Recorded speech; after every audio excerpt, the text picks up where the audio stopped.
Сәлеметсіздер ме? Мен Еспегінкар нөмір 66 жалпы білім беретін мектептің 10 сынып оқушысымын.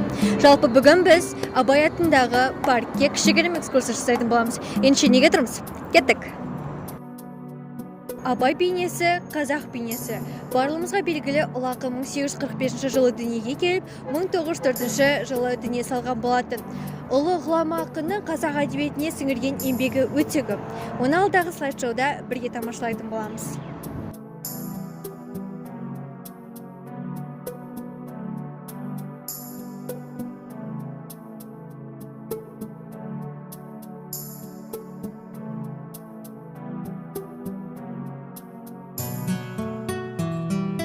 Және де бұл аллеяда бізде Кеңес одағының батырлары мен орден иегерлері де бар. Қарап отырғандарыңыздай, бұл қабырғаларда осы батырларымыздың есімі жазылған. Жалпы оңтүстік Қазақстанда Ұлы Отан соғысына бізде 14 мың жауынгер қатысқан екен. Ал арттарыңызда тұрған ескерткіш осы 14 мың жауынгерге арналған ескерткіш болып табылады. Даңқты қолдан бермеген солдаттар үшін мыңда бір тағзым етеміз. Жеңістің 70 жылдығына арналған ардагерлер аллеясы бар. Қорытындылай келе біз не айта аламыз?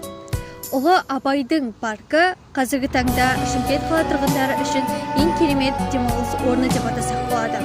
Бұл жерде өздеріңіз көргендей ұлы ардагерлер аллеясы және де тәуелсіздік аллеясын кездестіруге болады. Бұл жер барлық халық үшін демалуға өте ыңғайлы жер. Сол себепті сіздерді Абай паркіне шақырамын.